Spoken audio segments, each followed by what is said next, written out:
Welcome to the stage, Rafael. Am I saying your name right? Yes, yes, you pronounced it correctly.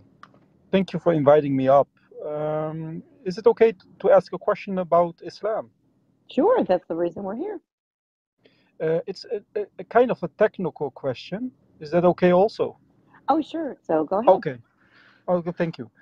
In Surah An-Nahl, Surah 16, verses 98 to 100, could you explain what is meant there? Allah is stating there that He will protect the true believers against Satan, so that Satan doesn't have any influence over them.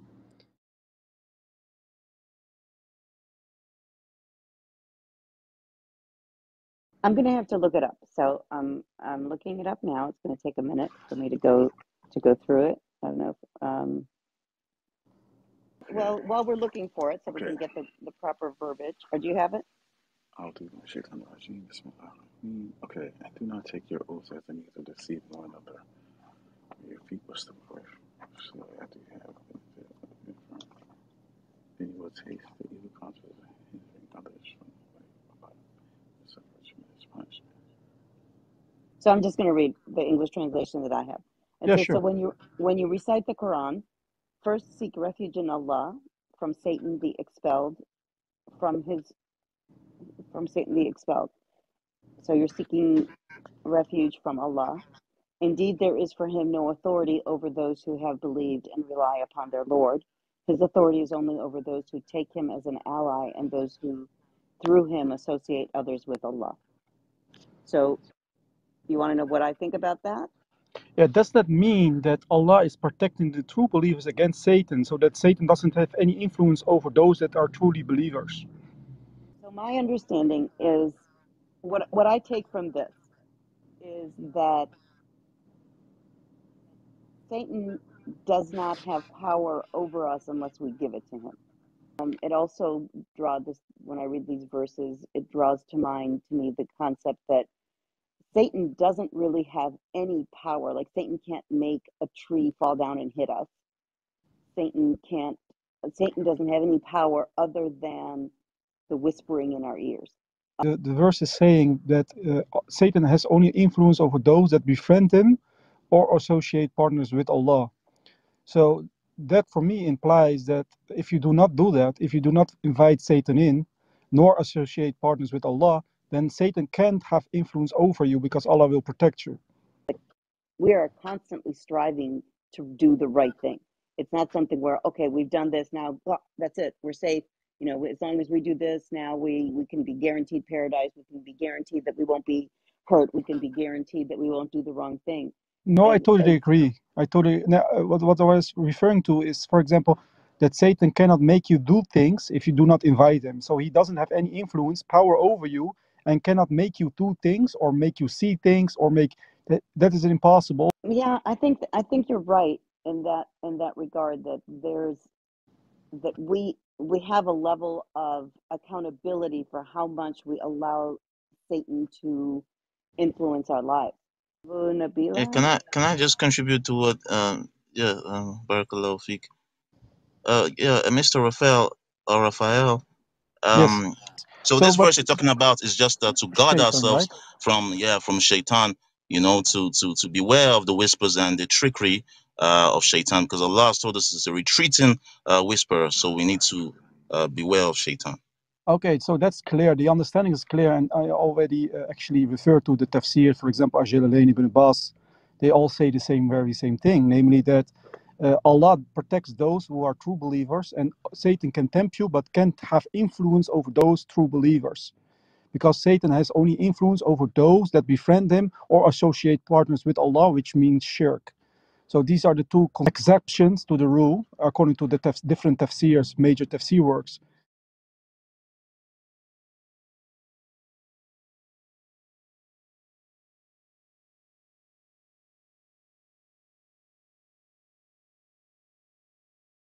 So my follow-up question is then that in Sahih al-Bukhari it's stated that Muhammad came under the spell of black magic, that he imagined certain things which in fact did not occur.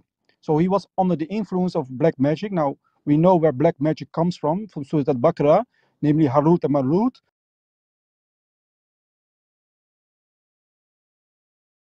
which is a satanic instrument to actually influence those, to make them think things which It's not. Wait. Just, I need to stop you there. Black magic is not only from Harut and Marut. That's not the only. That's not where you say is the source of black magic. let me There are many. let me rephrase that for you then. Okay, good. Is it, black magic, is it used by God or by Satan? Now, when it comes to black magic, remember, when Allah sent those angels, it was to test these people. So magic in itself, is evil. So we know that, yes, magic is mostly used for what? For evil causes. So, Okay, so but we can see that Allah sent those angels to test the people in the city they were sent to. So yeah, it depends on what magic is used for. So when Allah has ordained that the angels use magic to test some people, you would know that, okay, Allah telling those angels to test someone, this is coming from Allah. yes, but Then when the magic is now used for evil, let's let Rafael finish his question, and yeah, then because finish. Because Harut and Marut were teaching people magic. So the to test them. Yeah. Okay, but there's a difference, because this is why it's important to let each other speak, so we can understand. Okay, finish your point. Finish your point. Because they taught people magic, but the instrument of black magic is for the shayateen. It is for Satan to actually put spells on people and so on and so forth. It is used for the negative, not for the positive, and is therefore a satanic instrument. You can go to, for example, Ibn Kathir. He explains, he has a whole chapter on this, about sihr and so on and so forth. So we know that shayateens are using black magic.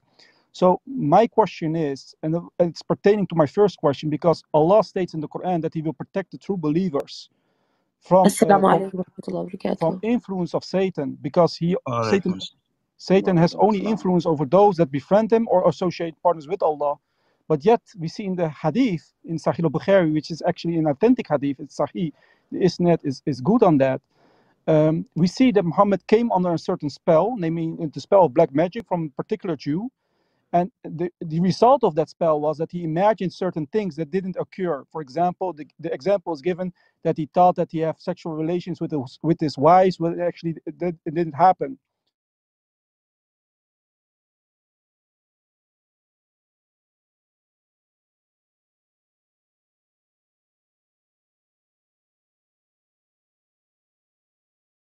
And according to Ibn Ishaq, no, wait. I need you to stop there. The thing is, sorry, Sister Rose, wherever it is, Sister Rose, wherever it is that we see that there's no authenticity, and then we need to stop the person and let the person clarify. Can you give me the hadith? Because the hadith, listen, the hadith I'm reading right now is Bukhari.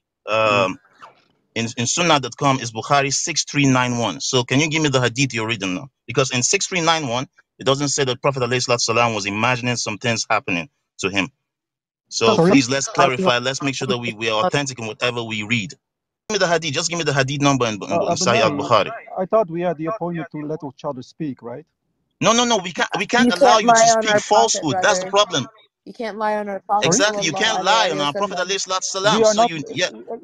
Let me just go with your hadith then. It's 639. Good. Now, can I? Yeah. Okay, should I read it, or do you want me to? Do you want to read it, or should I read it? I have it here. No problem. So the first two sentences, it states that Allah's messenger was affected by magic, so that much that he used to think that he had done something which in fact he did not do, and he invoked his Lord for a remedy. Then one day he said, "Oh Aisha, do you know that Allah has advised me as to the problem I consulted him about?" Aisha said, and so on and so forth.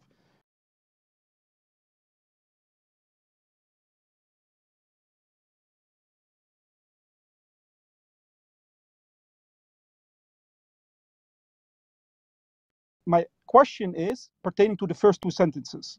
So what's the isnad, Rafael? What's the isnad of that hadith? The isnad is narrated by Aisha, and it's actually... That's not what the isnad means. That's not what the isnad means. No, sister, don't worry. The hadith is authentic. Let him continue. Don't worry. This isnad is sahih because it goes back to the Prophet, and it's authenticated by Imam al-Nawawi and Sheikh al-Albani. And if you go to sunnah.com, you also have the Don't worry. Just authentication right there. just continue. Just continue. Continue. Raphael. No problem. So we have the first two sentences that state that Muhammad there was a spell put on Muhammad. There was put sihr, magic on the prophet, that he imagined certain things that didn't occur, right? So there was direct influence over Satan, over Muhammad, pertaining to his thoughts, because he thought he saw things that didn't occur. Now, when you go to Ibn Ishaq, there are different narrations on this. But the spell lasted for 3 to 6 months, depending on which source you actually reply or reference to.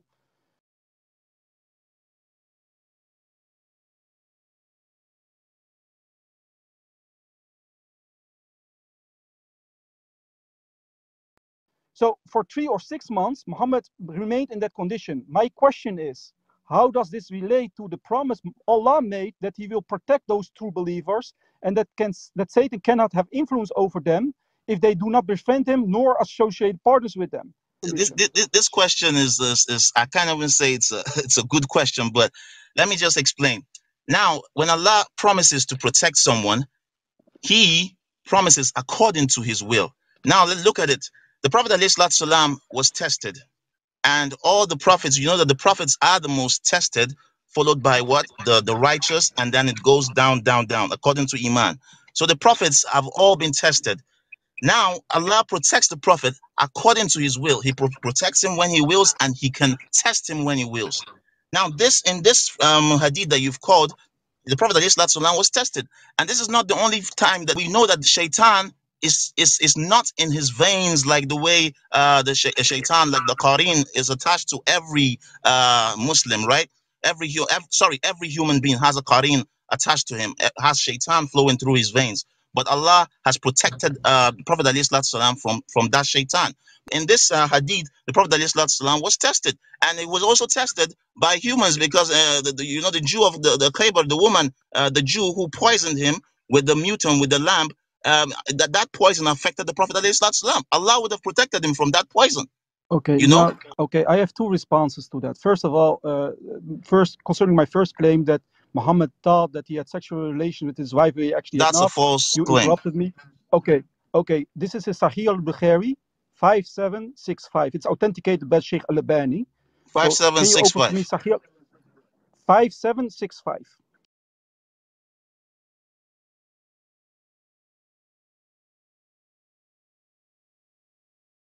Okay, I thought you were talking about this particular hadith, this 6391. No. There are. I'm going to mute you guys right now.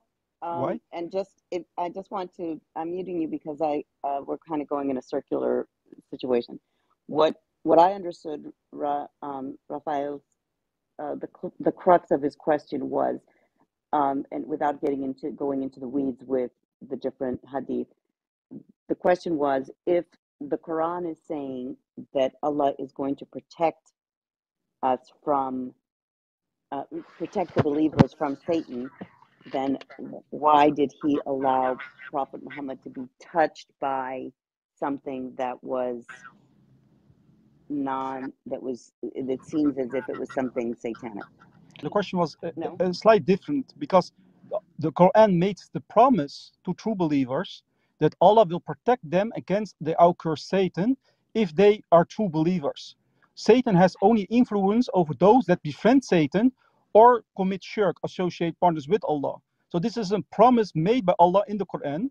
Yet when we see in the life of the Prophet, he was affected by magic, so much so that he thought that he had sexual relations with a wife who he actually had not. So here's Now, can I read back... the hadith first? Can I read the hadith first? Can you send me the hadith in the back channel, please, brother? Yeah, can somebody? Yeah, sure, I will give. Okay, I'm moving Rafael to audience.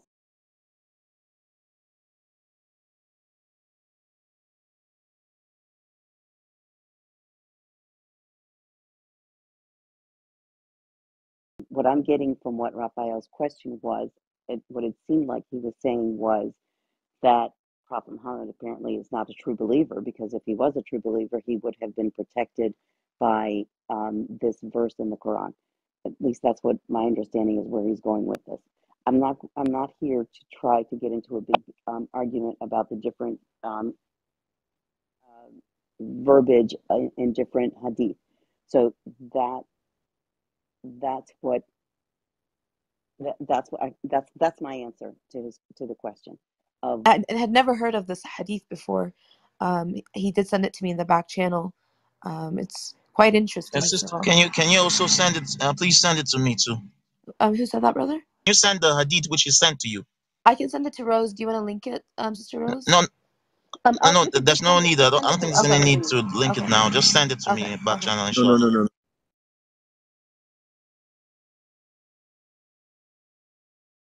We should not even be discussing anything vile relating to any aspect of No, Al-Islam. brother, it's not vile. It's nothing vile. Excuse me, if you don't mind, No.